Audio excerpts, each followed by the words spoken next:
Hi, welcome to IC with RC classes. ನಾವು ಭಾರತದ ಸಂವಿಧಾನಕ್ಕೆ ಸಂಬಂಧಪಟ್ಟಂತ ಹಿಂದೆ ಕೇಳಿದಂತ ಪ್ರಶ್ನೆಗಳನ್ನ ನಾವು ವಿವರವಾಗಿ ನೋಡ್ತಾ ಇದ್ವಿ 360 ಡಿಗ್ರಿಯಲ್ಲಿ. ಅದೇ ರೀತಿಯಾಗಿ ನಾವು ಇವತ್ತಿನ ಕ್ಲಾಸ್ ಅಲ್ಲಿ ಪರ್ವತಕ್ಕೆ ಸಂಬಂಧಿಸಿದಂತೆ ಹಿಂದೆ ಕೇಳಿದಂತ ಪ್ರಶ್ನೆಗಳನ್ನ ನಾವು ಈ ಕ್ಲಾಸ್ ಅಲ್ಲಿ ನೋಡೋಣ. ಇವು ಮುಂದೆ ಬರುವಂತ ಎಕ್ಸಾಮ್ಗಳಲ್ಲಿ ತುಂಬಾ ಉಪಯುಕ್ತ ಆಗ್ತವೆ ಮತ್ತು ತುಂಬಾ ರಿಪೀಟೆಡ್ ಕೇಳಿದಂತ ಪ್ರಶ್ನೆಗಳನ್ನು ನಾವು ಇಲ್ಲಿ ಆಯ್ಕೆ ಮಾಡಿಕೊಂಡು ಡಿಸ್ಕಷನ್ ಮಾಡ್ತಾ ಇದ್ವಿ.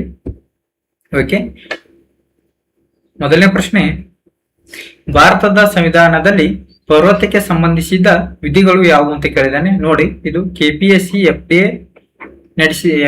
ಪ್ರಶ್ನೆ ಪತ್ರಿಕೆಯಲ್ಲಿ ಕೇಳಿದಂತ ಪ್ರಶ್ನೆ 2017ರಲ್ಲಿ. ಭಾರತದ ಸಂವಿಧಾನದಲ್ಲಿ ಪರ್ವತಕ್ಕೆ ಸಂಬಂಧಿಸಿದ ವಿಧಿಗಳು ಯಾವುವು? ಆಪ್ಷನ್ ಎ ವಿಧಿ 1ರಿಂದ 4, ಆಪ್ಷನ್ ಬಿ ವಿಧಿ 5ರಿಂದ 11, ಆಪ್ಷನ್ ಸಿ ವಿಧಿ 12ರಿಂದ 18, ಆಪ್ಷನ್ ಡಿ ವಿಧಿ 19ರಿಂದ 22. ಆಪ್ಷನ್ ಎ ವಿಧಿ 1ರಿಂದ 4 ಇದು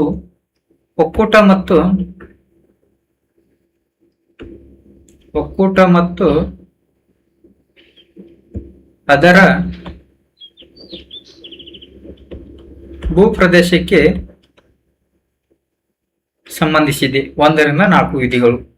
ಹಾಗೆ ಕೂಡ ಆಪ್ಷನ್ ಸಿ ಏನಿದೆ 11ರಿಂದ 12ರಿಂದ 18 ಇದು ಮೂಲಭೂತ ಹಕ್ಕುಗಳಲ್ಲಿ ಬರುವಂತ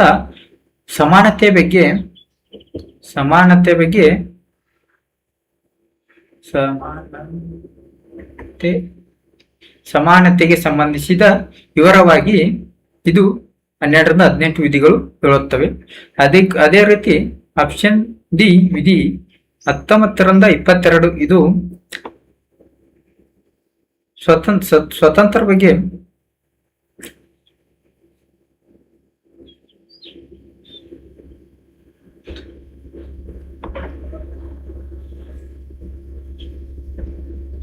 ಬಗ್ಗೆ ಹೇಳುತ್ತದೆ. ಇದು ಆಪ್ಷನ್ ಬಿ ಇದು ಸರಿಯಾದ ಆನ್ಸರ್. 5ರಿಂದ 11 ಏನಿದೆ ಇದು ಪರ್ವತಕ್ಕೆ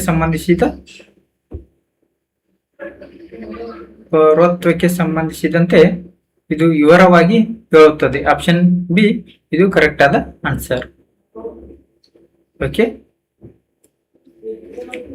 ಹಾಗಾದ್ರೆ ಈ ಪರ್ವತಕ್ಕೆ ಸಂಬಂಧಿಸಿದಂತ ವಿಧಿ 5ರಿಂದ 11 ಏನಿದೆ ವಿವರವಾಗಿ ನೋಡೋಣ. ನೋಡಿ, 5ನೇ ವಿಧಿ ಏನ್ ಹೇಳುತ್ತಪ್ಪ ಅಂತಂದ್ರೆ, ಇದು ಭಾರತಕ್ಕೆ ಸ್ವಾತಂತ್ರ್ಯ ಸಿಕ್ತಲ್ಲ, ಸ್ವಾತಂತ್ರ್ಯ ಅಥವಾ ಸಂವಿಧಾನ ಜಾರಿಗೆ ಬಂದ ಸಂದರ್ಭದಲ್ಲಿ, ಸಂವಿಧಾನ ಏನ್ ಜಾರಿಗೆ ಬರುತ್ತಲ್ಲ, ಸಂವಿಧಾನ ಜಾರಿಗೆ ಬಂದ ಯಾವಾಗ ಜಾರಿಗೆ ಬರುತ್ತೆ? ಜನವರಿ 26, 1950ರಂದು ಸಂವಿಧಾನ ಜಾರಿಗೆ ಬರುತ್ತೆ. ಆ ಸಂದರ್ಭದಲ್ಲಿ ಪೌರತ್ವದ ಹಕ್ಕುಗಳು ಯಾರು ಹೊಂದಿರುತ್ತಾರೆ ಅನ್ನೋದು ಈ 5ನೇ ವಿಧಿ ಸ್ಪಷ್ಟವಾಗಿ ಹೇಳುತ್ತದೆ. ಹಾಗೆ ಕೂಡ 6ನೇ ವಿಧಿ ನೋಡಿ, 6ನೇ ವಿಧಿ ಏನ್ ಹೇಳುತ್ತೆ ಅಂದ್ರೆ, ಇದು ಸ್ವಾತಂತ್ರ್ಯ ಸಿಕ್ಕ ಸಂದರ್ಭದಲ್ಲಿ ನಾವು ಪಾಕಿಸ್ತಾನದಿಂದ ಸಾಕಷ್ಟು ಜನ ಭಾರತಕ್ಕೆ ವಲಸೆ ಬರುತ್ತಾರೆ ಜನರು. ಅವರ ಬಗ್ಗೆ ಇದು ಅವರ ಪರ್ವತದ ಹಕ್ಕುಗಳ ಬಗ್ಗೆ ಇದು 6ನೇ ವಿಧಿ ಹೇಳುತ್ತದೆ. ಅಂದ್ರೆ ನೋಡಿ, ಪಾಕಿಸ್ತಾನದಿಂದ ಏನು ಇಂಡಿಯಾಕ್ಕೆ ವಲಸೆ ಬರ್ತಾರಲ್ಲ, ಭಾರತಕ್ಕೆ ವಲಸೆ ಬರ್ತಾರಲ್ಲ, ಈ ವಲಸೆ ಬಂದ ಕೆಲವು ಜನರ ಬಗ್ಗೆ ಪೌರತ್ವದ ಹಕ್ಕುಗಳ ಬಗ್ಗೆ ಇದು 6ನೇ ವಿಧಿ ಸ್ಪಷ್ಟವಾಗಿ ಹೇಳುತ್ತದೆ, ಅವರ ಹಕ್ಕುಗಳ ಬಗ್ಗೆ. ಹಾಗೆ ಕೂಡ 7ನೇ ವಿಧಿ ಇದೆಯಲ್ಲ, ಇದು ಇದರ ಉಲ್ಟಾ. ಅಂದ್ರೆ ಭಾರತದಿಂದ ಪಾಕಿಸ್ತಾನಕ್ಕೆ ವಲಸೆ ಹೋದ ಕೆಲವು ಜನರು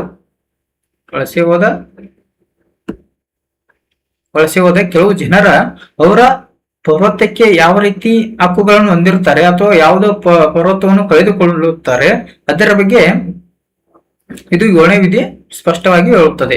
ಇದು ಓಕೆ. ಹಾಗೆ ರೀತಿ 8ನೇ ವಿಧಿ ಏನ್ ಹೇಳುತ್ತೆ ಅಂದ್ರೆ, ಇದು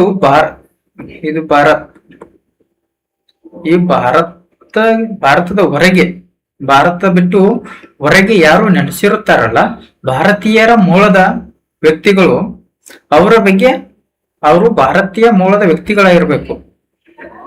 ಭಾರತದ ಮೂಲದ ವ್ಯಕ್ತಿಗಳು.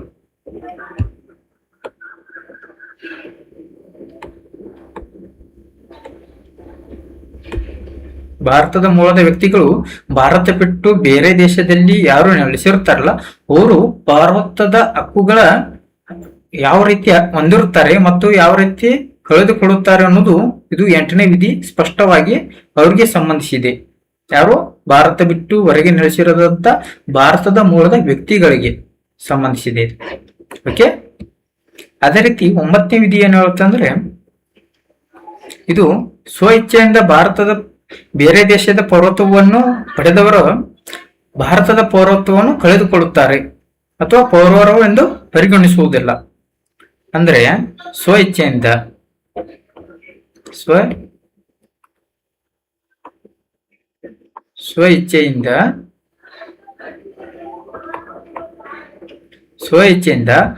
ಬೇರೆ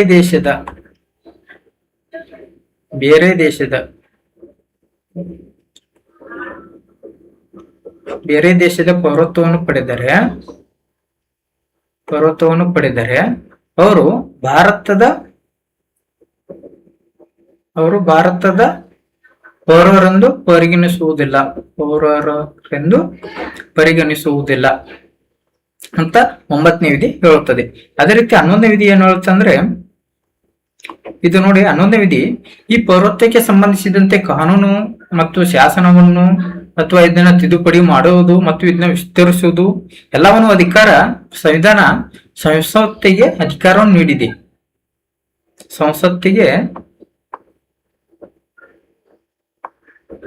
ಸಂಸತ್ತಿಗೆ ಅಧಿಕಾರವನ್ನು ನೀಡಿದೆ. ಸಂಸತ್ತು ಇದರ ಪೌರತ್ವಕ್ಕೆ ಸಂಬಂಧಿಸಿದಂತ ಎಲ್ಲ ಕಾನೂನು ಆಗಿರ್ಬೋದು ಅಥವಾ ಶಾಸನವನ್ನು ಹೊರಡಿಸುವುದಾಗಿರ್ಬೋದು ಎಲ್ಲವನ್ನು ಸಂಸತ್ತಿಗೆ ಬಿಟ್ಟುಕೊಟ್ಟಂತ ವಿಷಯ. ಇದು ಸಂವಿಧಾನ ಇಷ್ಟು ಸ್ಪಷ್ಟವಾಗಿ ಹೇಳುತ್ತದೆ. ನೋಡಿ, ಇನ್ನೊಮ್ಮೆ ಹೇಳುವುದಾದ್ರೆ 5ನೇ ವಿಧಿ ಏನ್ ಹೇಳುತ್ತಪ್ಪ ಅಂತಂದ್ರೆ, ಸಂವಿಧಾನ ಜಾರಿಗೆ ಬಂದ ಸಂದರ್ಭದಲ್ಲಿ ಪೌರತ್ವದ ಬಗ್ಗೆ ಯಾರು ಹೊಂದುತ್ತಾರೆ ಯಾರು ಇಲ್ಲ ಅನ್ನೋದು ಸ್ಪಷ್ಟವಾಗಿ 5ನೇ ವಿಧಿ ಹೇಳುತ್ತದೆ. ಅದು ಸಂವಿಧಾನ ಜಾರಿಗೆ ಬಂದ ಸಂದರ್ಭದಲ್ಲಿ ಇದ್ದ. ಅದೇ ರೀತಿ 6ನೇ ವಿಧಿ, ಪಾಕಿಸ್ತಾನದಿಂದ ಯಾರು ವಲಸೆ ಬರುತ್ತಾರಲ್ಲ, ಕೆಲವು ವ್ಯಕ್ತಿಗಳು ವಲಸೆ ಬಂದಿರ್ತಾರೆ ಭಾರತಕ್ಕೆ, ಅವರ ಪೌರತ್ವದ ಹಕ್ಕುಗಳ ಬಗ್ಗೆ ಇದು 6ನೇ ವಿಧಿ ಹೇಳುತ್ತೆ. 7ನೇ ವಿಧಿ, ಇದು ಭಾರತ ಬಿಟ್ಟು ಪಾಕಿಸ್ತಾನಕ್ಕೆ ವಲಸೆ ಹೋಗುತ್ತಾರೆ ಸಾಕಷ್ಟು ಜನ ಆ ಸ್ವಾತಂತ್ರ್ಯ ಸಿಕ್ಕ ಸಂದರ್ಭದಲ್ಲಿ. ಆಗ ಅವರ ಬಗ್ಗೆ ವಲಸೆ ಹೋದ ಕೆಲವು ಜನರ ಬಗ್ಗೆ ಅವರು ಪೌರತ್ವಕ್ಕೆ ಹಕ್ಕುಗಳ ಬಗ್ಗೆ ಇದು 7ನೇದು ಹೇಳುತ್ತದೆ. ಅದು ಭಾರತ ಬಿಟ್ಟು ಪಾಕಿಸ್ತಾನಕ್ಕೆ ಹೋದವರು. 8ನೇ ವಿಧಿ, ಇದು ಭಾರತ ಬಿಟ್ಟು ಬೇರೆ ದೇಶದಲ್ಲಿ ಯಾರು ಭಾರತದ ಮೂಲದ ವ್ಯಕ್ತಿಗಳು ಯಾರು ವಾಸ ಮಾಡುತ್ತಾರಲ್ಲ ಅವರಿಗೆ ಸಂಬಂಧಿಸಿದ ಪೌರತ್ವಕ್ಕೆ ಸಂಬಂಧಿಸಿದ ಹಕ್ಕುಗಳ ಬಗ್ಗೆ ಇದು 8ನೇ ವಿಧಿ ಹೇಳುತ್ತೆ. 9ನೇ ವಿಧಿ, ಇದು ಸ್ವ ಇಚ್ಛೆಯಿಂದ ಭಾರತದ ಬೇರೆ ದೇಶದಿಂದ ಪೌರತ್ವವನ್ನು ಪಡೆದಿರ್ತಾರೆ. ಆಗ ಅವರನ್ನು ಏನ್ ಮಾಡ್ತಾರಪ್ಪ ಅಂತಂದ್ರೆ, ಇವರು ಭಾರತ ಪೌರರು ಅಲ್ಲ ಅಂತ ಪರಿಗಣಿಸಲಾಗುತ್ತದೆ. ಇದು 9ನೇ ವಿಧಿ. 11ನೇ ವಿಧಿ, ಇದು ಸಂಸತ್ತಿಗೆ ಪೌರತ್ವಕ್ಕೆ ಸಂಬಂಧಿಸಿದ ತಿದ್ದುಪಡಿ ಮಾಡಬಹುದು ಎಲ್ಲ ಹಕ್ಕುಗಳು ಇದು ಸಂಸತ್ತಿಗೆ ಕೊಟ್ಟಂತ ಹಕ್ಕು ಇದು ಸಂಸತ್ತಿಗೆ. ಓಕೆ, ಮುಂದಿನ ಕ್ವಶನ್. ಇದು ಅರ್ಥ ಆಯ್ತಂತ ಅರ್ಥ ಆಗಿರ್ಬೋದು, ಅರ್ಥ ಮಾಡ್ಕೊಳ್ಳಿ. ಇಲ್ಲಂತಂದ್ರೆ ಒಳ್ಳೆ ರಿಪೀಟ್ ಆಗಿ ಕೇಳಿ, ಹಾಗೆ ತಾನಾಗೆ ಅರ್ಥ ಆಗುತ್ತೆ. Okay, next question. ಪ್ರಶ್ನೆ 2, ಭಾರತದ ಸಂವಿಧಾನದಲ್ಲಿ ಪೌರತ್ವದ ಸಂಬಂಧಿತ ವಿಷಯಗಳು ಯಾವ ಭಾಗದಲ್ಲಿ ಬರುತ್ತವೆ? ಇವು ನೋಡಿ, ಭಾಗ ಎ ಆಪ್ಷನ್ ಎ ಭಾಗ 1, ಆಪ್ಷನ್ ಬಿ ಭಾಗ 2, ಆಪ್ಷನ್ ಸಿ ಭಾಗ 3, ಆಪ್ಷನ್ ಡಿ ಭಾಗ 4. ಇಷ್ಟು ಆಪ್ಷನ್ಗಳನ್ನು ಕೊಟ್ಟಿದ್ದಾನೆ. ಅಂದ್ರೆ ಭಾರತ ಪೌರತ್ವಕ್ಕೆ ಯಾವ ಭಾಗ ಸಂಬಂಧಿಸಿದೆ ನೋಡಿ. 1ನೇ ಭಾಗ ನಿಮಗೆ ಗೊತ್ತಿರುವಂತೆ ಹೀಗಾಗಿ ಒಕ್ಕೂಟ ಮತ್ತು ಭೂಪ್ರದೇಶಕ್ಕೆ ಸಂಬಂಧಿಸಿದೆ. 4ನೇ ವಿಧಿ. ಓಕೆ, ಭಾಗ 2 ಇದು ಪೌರತ್ವಕ್ಕೆ ಸಂಬಂಧಿಸಿದೆ. ಆಪ್ಷನ್ ಸಿ 3 ಇದು ಮೂಲಭೂತ ಕರ್ತವ್ಯಗಳು ಫಂಡಮೆಂಟಲ್ ರೈಟ್ಸ್ ಬಗ್ಗೆ, ಇದು ಭಾಗ 3. ಒಳಗೊಂಡಿದೆ. ಭಾಗ 4 ಇದು DPSP ಬಗ್ಗೆ, ರಾಜನೀತಿ ನಿರ್ದೇಶಕ ತತ್ವಗಳ ಬಗ್ಗೆ. ಇದು ಭಾಗ 4 DPSP ಬಗ್ಗೆ, ಇದು ಭಾಗ 4 ಒಳಗೊಂಡಿದೆ. ಓಕೆ, ಇದಕ್ಕೆ ಸರಿಯಾದ ಉತ್ತರ ಯಾವುದು?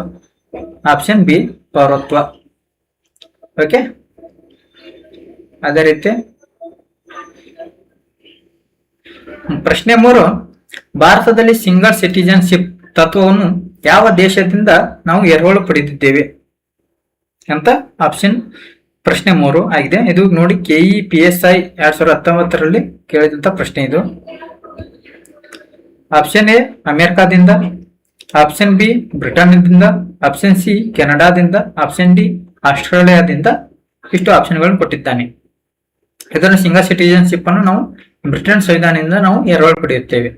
ಹಾಗಾದ್ರೆ ಯಾವ ಯಾವ ದೇಶದಿಂದ ನಾವು ಎಷ್ಟು ಅಂಶಗಳನ್ನು ನಾವು ಭಾರತದ ಸಂವಿಧಾನದಲ್ಲಿ ಅಳವಡಿಸಿಕೊಂಡಿದ್ದೇವೆ ಅವು ಎಲ್ಲವನ್ನು ನೋಡೋಣ. ಯಾಕಂದ್ರೆ ಇವು ಮುಂದೆ ಬರುವಂತ ಎಕ್ಸಾಮ್ಗಳಲ್ಲಿ ತುಂಬಾ ಹೆಲ್ಪ್ ಆಗುತ್ತವೆ. ನೋಡಿ, ಇಷ್ಟೆಲ್ಲ ಕಷ್ಟಪಟ್ಟು ವಿಡಿಯೋ ಮಾಡ್ತಾ ಇದ್ದೇನೆ. ಪ್ಲೀಸ್ ಸಬ್ಸ್ಕ್ರೈಬ್ ಮಾಡಿ, ಹಾಗೆ ನಿಮ್ಮ ಸ್ನೇಹಿತರಿಗೆ ಶೇರ್ ಮಾಡಿ. ಓಕೆ, ನೆಕ್ಸ್ಟ್ ಪ್ರಶ್ನೆ ನೋಡಿ, ಭಾರತೀಯ ಸಂವಿಧಾನಕ್ಕೆ ಸಂಬಂಧಿಸಿ ಎರವಲು ಪಡೆದಂತ ಅಂಶಗಳು.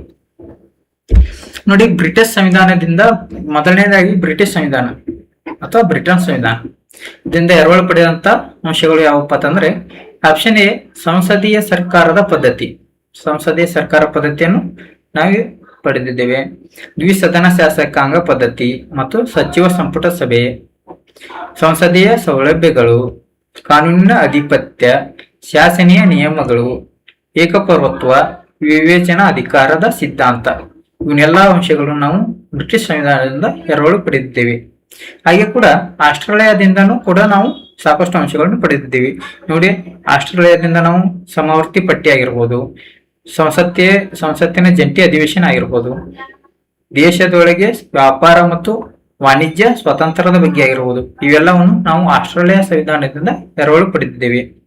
ಹಾಗೆ ಕೂಡ ಸೋವಿಯತ್ ಸಂವಿಧಾನ ಅಥವಾ ರಷ್ಯಾ ಸಂವಿಧಾನದಿಂದನೂ ಕೊಡ್ತಾರೆ ಆಪ್ಷನ್ದಲ್ಲಿ. ಸೋವಿಯತ್ ಮತ್ತು ರಷ್ಯಾ ಎರಡೂ ಒಂದೇ. ಇದರಿಂದ ನಾವು ಪಂಚವಾರ್ಷಿಕ ಯೋಜನೆಗಳನ್ನು ಎರವಲು ಪಡೆದಿದ್ದೇವೆ. ಮೂಲಭೂತ ಕರ್ತವ್ಯಗಳು ನೋಡಿ, ಮೂಲಭೂತ ಕರ್ತವ್ಯಗಳನ್ನು ನಾವು ಎರವಲು ಪಡೆದಿದ್ದೇವೆ. ಇದು ಸಂವಿಧಾನ ಬಂದ ನಂತರ ಇದನ್ನು ನಾವು ಸಂವಿಧಾನದಲ್ಲಿ ಅಳವಡಿಸಿಕೊಂಡಿದ್ದೇವೆ. ನಾವು ಮೂಲಭೂತ ಕರ್ತವ್ಯಗಳನ್ನು ಅದು ಯಾವ ಸಮಿತಿ ಮತ್ತು ಅವು ಆರ್ಟಿಕಲ್ ಇವೆಲ್ಲ ಮುಂದಿನ ಕ್ಲಾಸಲ್ಲಿ ನಾವು ನೋಡೋಣ. ಅದೇ ರೀತಿ ಐರಿಷ್ ಸಂವಿಧಾನ ಇದು ರಾಜನೀತಿ ನಿರ್ದೇಶಕ ತತ್ವಗಳು, ಭಾರತದ ರಾಷ್ಟ್ರಪತಿಗಳ ಚುನಾವಣೆ ವಿಧಾನ, ರಾಜ್ಯಸಭಾ ಸದಸ್ಯರ ನಾಮನಿರ್ದೇಶನ, ಇವನ್ನೆಲ್ಲವನ್ನು ಐರಿಷ್ ಸಂವಿಧಾನದಿಂದ ಎರವಲು ಪಡೆದಿದ್ದೇವೆ. ಇದು DPSP ಸಾಕಷ್ಟು ಸಲ ಎಕ್ಸಾಮ್ ಅಲ್ಲಿ ಕೇಳಿದ್ದಾರೆ, ಯಾವ ದೇಶದಿಂದ ನಾವು ಎರವಲು ಪಡೆದಿದ್ದೇವೆ DPSP ಗಳನ್ನ ಅಂತ. ಓಕೆ, ಐರಿಷ್ ಸಂವಿಧಾನದಿಂದ ನಾವು ಎರವಲು ಪಡೆದಿದ್ದೇವೆ. ಅದೇ ಕೂಡ ದಕ್ಷಿಣ ಆಫ್ರಿಕಾದಿಂದ ನಾವು ಸಂವಿಧಾನ ತಿದ್ದುಪಡಿಯನ್ನು ನಾವು ಎರವಲು ಪಡೆದಿದ್ದೇವೆ. 368ನೇ ವಿಧಿ ಪ್ರಕಾರ ನಾವು ಏನು ಸಂವಿಧಾನವನ್ನು ತಿದ್ದುಪಡಿ ಮಾಡ್ತೇವಲ್ಲ ಅದರ ಅಂಶಗಳನ್ನು ನಾವು ದಕ್ಷಿಣ ಆಫ್ರಿಕಾದ ಸಂವಿಧಾನದಿಂದ ನಾವು ಎರವಲು ಪಡೆದಿದ್ದೇವೆ. ಫ್ರಾನ್ಸ್ ಸಂವಿಧಾನದಿಂದ ಗಣರಾಜ್ಯದ ಪರಿಕಲ್ಪನೆಯನ್ನು ನಾವು ಫ್ರಾನ್ಸ್ ಸಂವಿಧಾನದಿಂದ ಎರವಲು ಪಡೆದಿದ್ದೇವೆ. ಹಾಗೆ ಕೂಡ ನಾವು ಕೆನಡಾ ಸಂವಿಧಾನದಿಂದ ನೋಡಿದಾದ್ರೆ ಬಲಿಷ್ಠ ಕೇಂದ್ರ ಸರ್ಕಾರವನ್ನು ಒಳಗೊಂಡ ಒಕ್ಕೂಟ ವ್ಯವಸ್ಥೆ, ಕೇಂದ್ರದ ಶೇಷಾಧಿಕಾರಿಗಳು ನಿಮ್ಗೆ ಗೊತ್ತಿರಬಹುದು. ಕೇಂದ್ರ ಸರ್ಕಾರ ರಾಜ್ಯ ಪಟ್ಟಿ ಮತ್ತು ಸಮವರ್ತಿ ಪಟ್ಟಿ, ಅದ್ರ ಮೂರು ಪಟ್ಟಿಯಲ್ಲಿ ಇನ್ನು ಉಳಿದಂತ ವಿಷಯಗಳನ್ನು ನಾವು ಶೇಷಾಧಿಕಾರಿಗಳು ಅಂತ ಕರಿತೀವಿ. ಅದರ ಮೇಲೆ ಕಾನೂನು ಮಾಡುವ ಅಧಿಕಾರ ಕೇಂದ್ರ ಸರ್ಕಾರಕ್ಕೆ ಕೊಟ್ಟಿದ್ದೇವೆ. ಇವೆಲ್ಲವನ್ನು ನೋಡೋಣ. ಕೇಂದ್ರದಿಂದ ರಾಜ್ಯಪಾಲರ ನೇಮಕ, ಕೇಂದ್ರ ಸರ್ಕಾರದಿಂದ ನಾವು ರಾಜ್ಯಪಾಲರನ್ನು ನೇಮಕ ಮಾಡ್ತೀವಿ. ಅದನ್ನು ನಾವು ಕೆನಡಾ ಸಂವಿಧಾನದಿಂದ ಎರವಲು ಪಡೆದಿದ್ದೇವೆ. ಭಾರತ ಸರ್ಕಾರದ ಕಾಯ್ದೆ 1935 ನೋಡಿ, ಭಾರತದ ಸಂವಿಧಾನದ ಬ್ಲೂ ಪ್ರಿಂಟ್ ಅಂತ ಕರಿತೀವಿ ನಾವು. ಯಾವುದನ್ನು ನೋಡಿ, ಬ್ಲೂ ಪ್ರಿಂಟ್ ಅಂತ ಯಾವ್ದನ್ನು ಕರೀತಾರೆ ಅಂತ ಕೇಳಿದ್ರೆ ಅದು ಭಾರತ ಸರ್ಕಾರದ ಕಾಯ್ದೆ 1935 ಕಾಯ್ದೆಯನ್ನು ಕರೆಯುತ್ತೇವೆ. ಒಂದು ಅದರಿಂದ ನಾವು ರಾಜ್ಯಪಾಲರ ಕಾಯ್ದೆ ಹುದ್ದೆ ಆಗಿರ್ಬೋದು, ಒಕ್ಕೂಟ ವ್ಯವಸ್ಥೆ ಆಗಿರ್ಬೋದು, ಆಡಳಿತಾತ್ಮಕ ವಿವರಣೆಗಳಾಗಿರ್ಬೋದು, ನ್ಯಾಯಾಂಗ ವ್ಯವಸ್ಥೆ ಆಗಿರ್ಬೋದು, ಸಾರ್ವಜನಿಕ ಲೋಕಸೇವಾ ಆಯೋಗ. ನೋಡಿ ಈಗೇನು UPSC ಅಂತ ಕರಿತಾರಲ್ಲ, UPSC KPSC ಇವೆಲ್ಲವನ್ನು ನಾವು ಇದರಿಂದನೇ 1935 ಕಾಯ್ದೆಯಿಂದ ಎರವಲು ಪಡೆದಿದ್ದೇವೆ. ತುರ್ತು ಪರಿಸ್ಥಿತಿಗಳ ನಿಯಮ ಇವೆಲ್ಲವನ್ನು ನಾವು ಭಾರತ ಸರ್ಕಾರದ ಕಾಯ್ದೆ 1935 ಕಾಯ್ದೆ ಪ್ರಕಾರ ಎರವಲು ಪಡೆದಿದ್ದೇವೆ. ಅಮೆರಿಕ ಸಂವಿಧಾನದಿಂದ ಮೂಲಭೂತ ಹಕ್ಕುಗಳು. ನೋಡಿ ಇದನ್ನ ನೀವು ತುಂಬಾ ಕನ್ಫ್ಯೂಷನ್ ಮಾಡ್ಕೋತಾರೆ. ಮೂಲಭೂತ ಹಕ್ಕುಗಳು ಇದು ಅಮೆರಿಕ ಸಂವಿಧಾನದಿಂದ ನಾವು ಎರವಲು ಪಡೆಯುತ್ತೇವೆ. ಅದೇ ರೀತಿ ಮೂಲಭೂತ ಕರ್ತವ್ಯಗಳನ್ನು ನಾವು ಇವು ಕರ್ತವ್ಯಗಳು ಏನು ಹನ್ನೊಂದು ಮೂಲಭೂತ ಕರ್ತವ್ಯಗಳು ಇದಾವಲ್ಲ 4A ಪ್ರಕಾರ ಇವು ಮೂಲಭೂತ ಕರ್ತವ್ಯಗಳು. ಇವು ರಷ್ಯಾದಿಂದ ನಾವು ಎರವಲು ಪಡೆದಿದ್ದೇವೆ. ಇದು ಮೂಲಭೂತ ಹಕ್ಕುಗಳು. ಇದು ಭಾಗ 3 ಇದನ್ನು ನಾವು ಅಮೆರಿಕ ಸಂವಿಧಾನದಿಂದ ಎರವಲು ಪಡೆದಿದ್ದೇವೆ. ಇದನ್ನು ಮ್ಯಾಗ್ನಾ ಕಾರ್ಟ ಅಂತ ಕರೀತಾರೆ. ಓಕೆ, ಅದೇ ರೀತಿ ಆಪ್ಷನ್ 5 ಉಪರಾಷ್ಟ್ರಪತಿಗಳ ಹುದ್ದೆ, ವೈಸ್ ಪ್ರೆಸಿಡೆಂಟ್ ಹುದ್ದೆಯನ್ನು ನಾವು ಅಮೆರಿಕ ಸಂವಿಧಾನದಿಂದ ಪಡೆದಿದ್ದೇವೆ. ರಾಷ್ಟ್ರಪತಿಗಳ ಮಹಾಭಿಯೋಗ ರಾಷ್ಟ್ರಪತಿಗಳ ಮಹಾಭಿಯೋಗವನ್ನು ನಾವು ಅಮೆರಿಕ ಸಂವಿಧಾನದಿಂದ ಎರವಲು ಪಡೆದಿದ್ದೇವೆ. ಅದೇ ರೀತಿ ನ್ಯಾಯಿಕ ವಿಮರ್ಶೆ, ಅದೇ ರೀತಿ ಸರ್ವೋಚ್ಚ ಮತ್ತು ಉಚ್ಚ ನ್ಯಾಯಾಲಯದ ನ್ಯಾಯಾಧೀಶರ ಪದಚ್ಯುತಿಯನ್ನು ಯಾವ ರೀತಿ ಮಾಡಬೇಕು ಅಂತ ಕೂಡ ನಾವು ಅಮೆರಿಕ ಸಂವಿಧಾನದಿಂದ ಎರವಲು ಪಡೆದಿದ್ದೇವೆ. ಅದೇ ರೀತಿ ಜರ್ಮನ್ ಸಂವಿಧಾನ ಅಥವಾ ವಿಮರ್ಶ್ ಸಂವಿಧಾನದಿಂದ ನಾವು ತುರ್ತು ಪರಿಸ್ಥಿತಿಯ ಸಮಯದಲ್ಲಿ ಮೂಲಭೂತ ಹಕ್ಕುಗಳನ್ನು ಅಮಾನತಿನಲ್ಲಿ ಇಡುವುದು, ಇದನ್ನು ನಾವು ಜರ್ಮನಿ ಸಂವಿಧಾನದಿಂದ ಎರವಲು ಪಡೆದಿದ್ದೇವೆ. ತುರ್ತು ಪರಿಸ್ಥಿತಿಯ ಸಮಯದಲ್ಲಿ ಯಾವ ರೀತಿಯ ಮೂಲಭೂತ ಹಕ್ಕುಗಳನ್ನು ನಾವು ಅಮಾನತಿನಲ್ಲಿ ಇಡಬೇಕು ಅಂತ ಕೂಡ ಇದು ಜರ್ಮನ್ ಸಂವಿಧಾನದಲ್ಲಿ ಎರವಲು ಪಡೆದಿದ್ದೇವೆ. ಜಪಾನ್ ಸಂವಿಧಾನ, ಕೊನೆಯದಾಗಿ ಜಪಾನ್ ಸಂವಿಧಾನದಿಂದ ನಾವು ಕಾನೂನಿನಿಂದ ಸ್ಥಾಪಿಸಲಾದ ಕಾರ್ಯವಿಧಾನ, ಇದನ್ನು ನಾವು ಜಪಾನ್ ಸಂವಿಧಾನದಿಂದ ಎರವಲು ಪಡೆದಿದ್ದೇವೆ. ಇಷ್ಟು ಪ್ರಮುಖವಾದಂತಹ ವಿಷಯಗಳನ್ನು ನಾವು ಬೇರೆ ದೇಶದ ಸಂವಿಧಾನವನ್ನು ಅಧ್ಯಯನ ಮಾಡಿ ಅಲ್ಲಿ ನಮಗೆ ಉಪಯುಕ್ತವಾಗುವಂತಹ ಅಂಶಗಳನ್ನ ನಮ್ಮ ದೇಶಕ್ಕೆ ಅನ್ವಯವಾಗುವಂತ ಅಂಶಗಳನ್ನು ನಾವು ಬೇರೆ ದೇಶದಿಂದ ನಾವು ಎರವಲು ಪಡೆದಿದ್ದೇವೆ. ಇಷ್ಟು ಅಂಶಗಳನ್ನು ನಾವು ನೋಡಬಹುದು. ಓಕೆ, ಇನ್ನು ಮುಂದಿನದಾಗಿ ನೆಕ್ಸ್ಟ್ ಪ್ರಶ್ನೆ 4. ಇದು KPSCಯಲ್ಲಿ ಕೇಳಿದಂತ ಪ್ರಶ್ನೆ 2020ರಲ್ಲಿ ಭಾರತದಲ್ಲಿ ಪೌರತ್ವವನ್ನು ನಿಯಂತ್ರಿಸುವ ಕಾಯ್ದೆ ಯಾವುದು? ಪೌರತ್ವವನ್ನು ನಿಯಂತ್ರಿಸುವ ಕಾಯ್ದೆ ನೋಡಿ. ಆಪ್ಷನ್ A 1950 ಕಾಯ್ದೆ, ಆಪ್ಷನ್ B ನಾಗರಿಕತ್ವ ಕಾಯ್ದೆ 1955, ಆಪ್ಷನ್ C ವಿದೇಶಿ ಕಾಯ್ದೆ, ಆಪ್ಷನ್ D ಪಾಸ್ಪೋರ್ಟ್ ಕಾಯ್ದೆ. ನೋಡಿ ಇದಕ್ಕೆ ಸರಿಯಾದ ಉತ್ತರ ಯಾವುದು ಅಂದ್ರೆ ಆಪ್ಷನ್ B. ಇದು ನಾಗರಿಕತ್ವದ ಕಾಯ್ದೆ ಏನಿದೆ 1955, ಇದು ಪೌರತ್ವಕ್ಕೆ ಸಂಬಂಧಿಸಿದೆ ಮತ್ತು ಪೌರತ್ವದ ಕಾಯ್ದೆಯನ್ನು ನಿಯಂತ್ರಿಸುತ್ತದೆ. ಇದು ಅಂದ್ರೆ ಯಾರು ಎಷ್ಟು ವಿಧಾನಗಳ ಮುಖಾಂತರ ನಾವು ಪೌರತ್ವವನ್ನು ಪಡೆಯಬಹುದು ಮತ್ತು ಎಷ್ಟು ವಿಧಾನಗಳ ಮುಖಾಂತರ ನಾವು ಪೌರತ್ವವನ್ನು ತ್ಯಜಿಸಬಹುದು, ಇವನ್ನೆಲ್ಲವನ್ನು ನಾಗರಿಕತ್ವ ಕಾಯ್ದೆ 1955ರಲ್ಲಿ ಒಳಗೊಂಡಿದೆ. ಓಕೆ, ಇದಕ್ಕೆ ಸರಿಯಾದ ಉತ್ತರ ಪ್ರಶ್ನೆ 4ಗೆ ಸರಿಯಾದ ಉತ್ತರ ಯಾವುದು ಅಂದ್ರೆ ನಾಗರಿಕತ್ವ ಕಾಯ್ದೆ 1955. ಓಕೆ, ನೆಕ್ಸ್ಟ್ ಪ್ರಶ್ನೆ. ಇದು ಕರ್ನಾಟಕ ಪೊಲೀಸ್ ಕಾನ್ಸ್ಟೇಬಲ್ ಅಲ್ಲಿ ಕೇಳಿದಂತ 2021ರಲ್ಲಿ ಕೇಳಿದಂತ ಪ್ರಶ್ನೆ ನೋಡಿ. ಇದು ಈ ಕೆಳಗಿನ ಯಾವುದು ಪೌರತ್ವ ಪಡೆಯುವ ವಿಧಾನವಲ್ಲ ಅಂತ ಕೇಳಿದ್ದಾನೆ. ಅಂದ್ರೆ ಯಾವ ವಿಧಾನಗಳಿಂದ ನಾವು ಪೌರತ್ವವನ್ನು ಪಡೆಯಬಹುದು ಅಂತ ನೀವು ನೋಡಿದ್ದೀವಿ. ಅದೇ ರೀತಿ ಇದರೊಳಗೆ ಕೊಟ್ಟಿದ್ದಾನೆ. ಆಪ್ಷನ್ ಸಿ ಏನಿದೆ, ಜನನದಿಂದ ಪೌರತ್ವವನ್ನು ಪಡೆಯಬಹುದು. ಆಪ್ಷನ್ ಬಿ ವಂಶ ಪರಂಪರೆಯಿಂದ ಪೌರತ್ವವನ್ನು ಪಡೆಯುವುದು ಮತ್ತು ಆಪ್ಷನ್ ಸಿ ಆಸ್ತಿ ಹೊಂದುವುದರಿಂದ ಆಗಿರ್ಬೋದು ಮತ್ತು ಆಪ್ಷನ್ ಡಿ ನೈಸರ್ಗೀಕರಣದಿಂದ ಪೌರತ್ವವನ್ನು ಪಡೆಯುವ ವಿಧಾನ ಅಂತ ಕೊಟ್ಟಿದ್ದಾನೆ. ಹಾಗಾದ್ರೆ ಇದು ನೋಡಿ, ಸರಿಯಾಗಿ ಪ್ರಶ್ನೆಯನ್ನು ಸರಿಯಾಗಿ ಓದಬೇಕು. ವಿಧಾನವಲ್ಲ ಅಂತ ಕೊಟ್ಟಿದ್ದಾನೆ, ಪೌರತ್ವವನ್ನು ಪಡೆಯುವ ವಿಧಾನವಲ್ಲ ಅಂತ ಕೊಟ್ಟಿದ್ದಾನೆ. ನೋಡಿ, ನಾವು ಜನನದಿಂದ ಪೌರತ್ವವನ್ನು ಪಡೆಯುತ್ತೀವಿ, ವಂಶ ಪಾರಂಪರ್ಯದಿಂದ ಪೌರತ್ವವನ್ನು ಪಡೆಯುತ್ತೀವಿ, ನೈಸರ್ಗೀಕರಣದಿಂದ ನಾವು ಪೌರತ್ವವನ್ನು ಪಡೆಯುತ್ತೀವಿ. ಆದರೆ ಆಸ್ತಿಯನ್ನು ಹೊಂದುವುದರಿಂದ ನಾವು ಪೌರತ್ವವನ್ನು ಪಡೆಯಲು ಸಾಧ್ಯವಿಲ್ಲ. ಇದು ನಮ್ಮ ಸಂವಿಧಾನದಲ್ಲಿ ಅಳವಡಿಸಿಕೊಂಡಿಲ್ಲ. ಹಾಗಾಗಿ ಆಪ್ಷನ್ ಸಿ ಇದು ಕರೆಕ್ಟ್ ಆದ ಆನ್ಸರ್. ಆಸ್ತಿ ಹೊಂದುವುದರಿಂದ ನಾವು ಪೌರತ್ವವನ್ನು ಪಡೆಯುವುದು ಆಗುವುದಿಲ್ಲ. ಓಕೆ, 6ನೇ ಪ್ರಶ್ನೆ, ಭಾರತಕ್ಕೆ ಸಂವಿಧಾನದಂತೆ ಈ ಕೆಳಗಿನ ಯಾವ ಹೇಳಿಕೆಗಳನ್ನು ಪರಿಶೀಲಿಸಿ ಅಂತ ಕೊಟ್ಟಿದ್ದಾನೆ. 3 ಹೇಳಿಕೆಗಳನ್ನು ಕೊಟ್ಟಿದ್ದಾನೆ. ಆ 3 ಹೇಳಿಕೆಗಳನ್ನು ನಾವು ಯಾವುದು ಸರಿ ಯಾವುದು ತಪ್ಪು ಅಂತ ನೋಡೋಣ. ಓಕೆ, ಆಪ್ಷನ್ 1ನೇ ಹೇಳಿಕೆ, ಭಾರತದಲ್ಲಿ ಒಂದೇ ಪೌರತ್ವ ಮತ್ತು ಒಂದೇ ವಾಸಸ್ಥಳವಿದೆ. ಹೇಳಿಕೆ 2, ಹುಟ್ಟಿನಿಂದ ಪೌರತ್ವ ಪಡೆದಿರುವ ವ್ಯಕ್ತಿ ಮಾತ್ರ ರಾಷ್ಟ್ರಪತಿ ಆಗಬಹುದು. ಹೇಳಿಕೆ 3, ವಿದೇಶಿಯರಿಗೆ ಒಮ್ಮೆ ಪೌರತ್ವವನ್ನು ನೀಡಿದರೆ ಅದನ್ನು ಯಾವುದೇ ಸಂದರ್ಭದಲ್ಲಿ ಹಿಂಪಡೆಯಬಹುದು. ಈ ರೀತಿ 3 ಹೇಳಿಕೆಗಳನ್ನು ಕೊಟ್ಟಿದ್ದಾನೆ. ಈ ಮೇಲಿನ ಹೇಳಿಕೆಗಳು ಯಾವುದು ಸರಿಯಾಗಿದೆ ಅಂತ ಕೇಳಿದ್ದಾನೆ. ಆಪ್ಷನ್ ಸಿ 1 ಮಾತ್ರ, ಆಪ್ಷನ್ ಬಿ 2 ಮಾತ್ರ, ಆಪ್ಷನ್ ಸಿ 1 ಮತ್ತು 3, ಆಪ್ಷನ್ ಡಿ 2 ಮತ್ತು 3. ನೋಡಿ, ಇದಕ್ಕೆ ಸರಿಯಾದ ಉತ್ತರ ಯಾವಪ್ಪ ಅಂತಂದ್ರೆ ಆಪ್ಷನ್ಸ್ ಎ, ಇದು ಸರಿಯಾದ ಉತ್ತರ. 1 ಮಾತ್ರ ಸರಿ.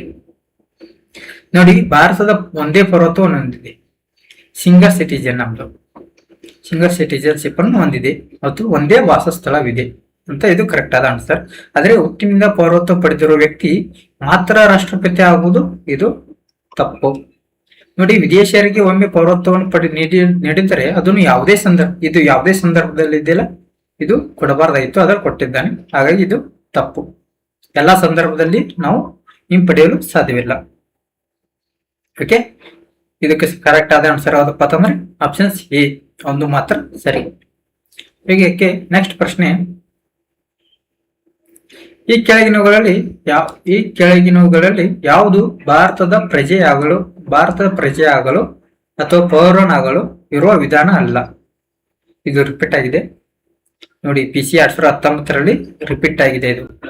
ಹಾಗೆ ಕೂಡ ಇಂದಿನ ಪ್ರಶ್ನೆ ಪತ್ರಿಕೆಗಳನ್ನು ಬಿಡಿಸುವುದು ತುಂಬಾ ಉಪಯೋಗ. ಮುಂದಿನ ಎಕ್ಸಾಮ್ ಅಲ್ಲಿ ಸಾಕಷ್ಟು ಸಲ ಅದೇ ಪ್ರಶ್ನೆಗಳನ್ನು ಕೊಟ್ಟಿದ್ದಾನೆ ಮತ್ತು ಅದರಂತೆಯೇ ಪ್ರಶ್ನೆಯನ್ನು ಸ್ವಲ್ಪ ಮಾರ್ಪಡಿಸಿ ಪ್ರಶ್ನೆಗಳನ್ನು ಕೇಳ್ತಾನೆ. ಹಾಗಾಗಿ ಇಂದಿನ ಪ್ರಶ್ನೆಗಳನ್ನು ಬಿಡಿಸಬೇಕು. ಓಕೆ, ಆಪ್ಷನ್ಸ್ ಎ ಏನು ಕೊಟ್ಟಿದ್ದಾನೆ ಅಂದ್ರೆ ಜನ್ಮ, ಆಪ್ಷನ್ಸ್ ಬಿ ಆಸ್ತಿ ಸಂಪಾದಿಸುವುದು, ಆಪ್ಷನ್ಸ್ ಇ ನೋಂದಣಿ, ಆಪ್ಷನ್ಸ್ ಡಿ ವಂಶ ಮೂಲ. ನೋಡಿ, ಇದನ್ನ ಕರೆಕ್ಟ್ ಆದ ಆನ್ಸರ್ ಆದಂತೆ ಆಸ್ತಿ ಸಂಪಾದಿಸುವುದರಿಂದ ನಾವು ಭಾರತದ ಪೌರನಾಗಲು ಸಾಧ್ಯವಿಲ್ಲ. ಇದು ತಪ್ಪಾದ ಆಪ್ಷನ್. ಓಕೆ, ವಿಧಾನವಲ್ಲ ಅಂತ ಕೊಟ್ಟಿದ್ದಾನೆ, ಅದಕ್ಕಾಗಿ ಆಸ್ತಿ ಸಂಪಾದಿಸುವುದು ಇದು ತಪ್ಪಾದ ಆನ್ಸರ್. ಓಕೆ, ನೆಕ್ಸ್ಟ್ ಪ್ರಶ್ನೆ. ನೋಡಿ, ನಮ್ಮ ಸಂವಿಧಾನದ ಎರಡನೇ ಭಾಗದ 5ರಿಂದ 11ನೇ ವಿಧಿಗಳು ಯಾವುದಕ್ಕೆ ಸಂಬಂಧಿಸಿದೆ ಅಂತ ಪ್ರಶ್ನೆಯನ್ನು ಕೇಳಿದ್ದಾನೆ. ಯಾವುದಕ್ಕೆ ಸಂಬಂಧಿಸಿದೆ? ಆಪ್ಷನ್ಸ್ ಎ ಮೂಲಭೂತ ಹಕ್ಕುಗಳು, ಆಪ್ಷನ್ಸ್ ಬಿ ನಾಗರಿಕತೆಯ ಸಂವಿಧಾನದ ತತ್ವಗಳು ಮತ್ತು ನಿಯಮಗಳು, ಆಪ್ಷನ್ಸ್ ಇ ಮೂಲಭೂತ ಕರ್ತವ್ಯಗಳು, ಆಪ್ಷನ್ಸ್ ಡಿ ತಿದ್ದುಪಡಿ ವಿಧಾನ.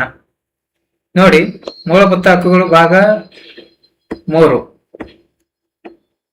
ಓಕೆ, ಮೂಲಭೂತ ಕರ್ತವ್ಯಗಳು ಭಾಗ 4A, ಓಕೆ, ತಿದ್ದುಪಡಿ ವಿಧಾನ ಇದು ಭಾಗ 20. ಓಕೆ, ಹಾಗಾದ್ರೆ ಆಪ್ಷನ್ ಬಿ ಏನ್ ಹೇಳುತ್ತೆ? ನಾಗರಿಕತೆ ಸಂವಿಧಾನದ ತತ್ವಗಳು ಮತ್ತು ನಿಯಮಗಳು, ಇದು ಭಾಗ 5ರಿಂದ 11ನೇ ವಿಧಿಗೆ ಸಂಬಂಧಿಸಿದೆ.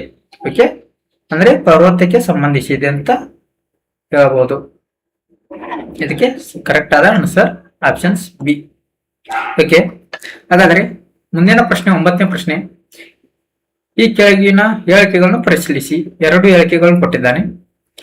ಎ, ಭಾರತದ ಪೌರತ್ವವನ್ನು ಪಡೆಯಲು ವಾಸಸ್ಥಳ ಒಂದು ಅತಿ ಮಹತ್ವದ ಅಂಶವಾಗಿದೆ. ಓಕೆ, ಅದೇ ರೀತಿ ವಾಸಸ್ಥಳ ಎಂಬ ಪದವನ್ನು ಸಂವಿಧಾನದಲ್ಲಿ ವ್ಯಾಖ್ಯಾನಿಸಿಲ್ಲ. ವಾಸಸ್ಥಳ ಎಂಬ ಪದವನ್ನು ಸಂವಿಧಾನದಲ್ಲಿ ವ್ಯಾಖ್ಯಾನಿಸಿಲ್ಲ ಅಂತ ಕೊಟ್ಟಿದ್ದಾನೆ. ಕೆಳಗಿನ ಉತ್ತರಗಳಲ್ಲಿ ಸರಿಯಾದದನ್ನು ಆಯ್ಕೆ ಮಾಡಿ. ಓಕೆ, ಆಪ್ಷನ್ ಎ ಮತ್ತು ಆರ್ 2 ಸರಿ ಮತ್ತು ಆರ್ ಎಗೆ ಸರಿಯಾದ ವಿವರಣೆ. ಆಪ್ಷನ್ಸ್ ಬಿ ಎ ಮತ್ತು ಆರ್ 2 ಸರಿ, ಆದರೆ ಆರ್ ಎಗೆ ಸರಿಯಾದ ವಿವರಣೆ ಅಲ್ಲ. ಆಪ್ಷನ್ಸ್ ಇ ಎ ಸರಿಯಾಗಿದೆ ಮತ್ತು ಆರ್ ತಪ್ಪಾಗಿದೆ. ಆಪ್ಷನ್ಸ್ ಡಿ ಎ ತಪ್ಪಾಗಿದೆ ಆದರೆ ಆರ್ ಸರಿಯಾಗಿದೆ. ನೋಡಿ, ಇದಕ್ಕೆ ಸರಿಯಾದ ಉತ್ತರ ಯಾವ್ದಪ್ಪ ಅಂತಂದ್ರೆ ಆಪ್ಷನ್ಸ್ ಡಿ ಎ ತಪ್ಪಾಗಿದೆ, ಆರ್ ಸರಿಯಾಗಿದೆ. ಭಾರತದ ಪೌರತ್ವವನ್ನು ಪಡೆಯಲು ವಾಸಸ್ಥಳ ಒಂದು ಅತಿ ಮಹತ್ವ ಅಂಶ ಏನಿದೆ, ಇದು ತಪ್ಪು. ಆದರೆ ವಾಸಸ್ಥಳ ಎಂಬ ಪದವನ್ನು ಸಂವಿಧಾನದಲ್ಲಿ ವ್ಯಾಖ್ಯಾನಿಸಿಲ್ಲ. ಓಕೆ, ಇದು ಸರಿಯಾದ ಆನ್ಸರ್. ಇದಕ್ಕೆ ಸರಿಯಾದ answer options D. Okay, next question ಇಲ್ಲ, ನೆಕ್ಸ್ಟ್ ಕ್ವಶನ್ ಇಲ್ಲ. ಓಕೆ, ಎಲ್ಲರಿಗೂ ಥ್ಯಾಂಕ್ಸ್. ಪ್ಲೀಸ್ ಸಬ್ಸ್ಕ್ರೈಬ್ ಮಾಡಿ, ಹಾಗೆ ನಿಮ್ಮ ಫ್ರೆಂಡ್ಸ್ಗೂ ಶೇರ್ ಮಾಡಿ. ಥ್ಯಾಂಕ್